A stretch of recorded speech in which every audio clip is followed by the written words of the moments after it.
又係長者 IT 教室。今日我哋又請到 Ben Sir 嚟教我哋電腦啊、手機各方面嘅知識啦。Ben Sir 啊，好多老友記都係你嘅學生啦。咁其實老友記學習電腦知識嘅時候，有冇啲咩特別要注意嘅咧？如果初學嘅老友記咧，我哋可以去練熟啲個鍵盤啦，同埋個滑鼠啦嚇。咁因為我哋要同個電腦溝通咧，咁啊呢度可以會練得多啲咧，就會比較好。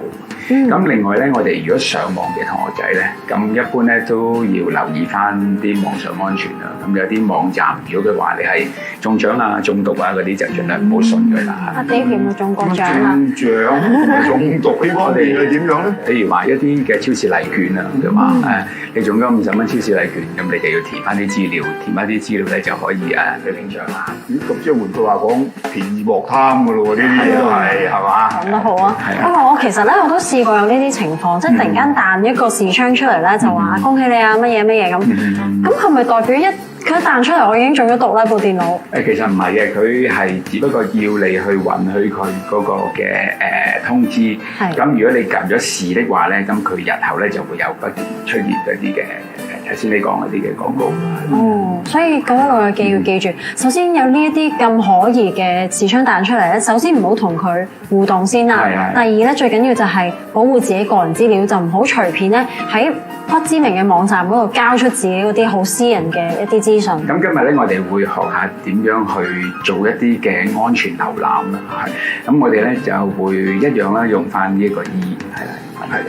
咁開咗之後咧，我哋咧右上角咧有3條呢個按鈕咧係一個設定嚟嘅。咁因為佢之後咧有一個叫做新 in private 視窗，係啦。咁呢個 in private 視窗咧就可以喺你一啲嘅環境下，譬如可能我要上一啲嘅私人網站，可能我上銀行啦，係啊，或者可能上一啲電郵啊咁嗰啲咧，佢唔會記錄低你任何密碼資料啊，或者各項睇嗰啲咩網站咁可以呢個都好容易。係啦。咁呢個功能係通常係喺私人嘅電腦上面先有喎，定係譬如我有時有啲老友記中意去圖書館嗰度上網，會唔會有呢一個功能嘅咧？會嘅，係啊，可以用呢個功能。即係其實任何電腦都基本上會有呢個功能。係啊，咁我哋可以用呢個試下上啲網站啦。我哋今日咧就試下上個 ViuTV。係入到去咧，我哋可以利用翻佢右上角咧呢3個掣中間呢個，可以將佢放大啲啦。咁呢個網站咧，我哋喺左上角呢度呢3橫咧，撳一撳咧，你就會見到咧佢有一系列嘅項目俾我哋揀嘅，係啦。咁譬如我哋揀節目啦，咁入到去咧就有啲唔同嘅節目出咗嚟。已經分類好晒嘅喎。係啦，就揾翻我哋嗰個樂評日記。譬如一啲網站，我哋如果譬如咧都揾得幾辛苦啊。我哋揾嘅時候，可能如果真係揾到啦，想要去記錄佢咧，我哋可以撳粒星嘅。星係即係話特別有個記號俾佢咧，定係咩嚟㗎？個星嘅意思啊？係俾我哋去記錄低一啲網站。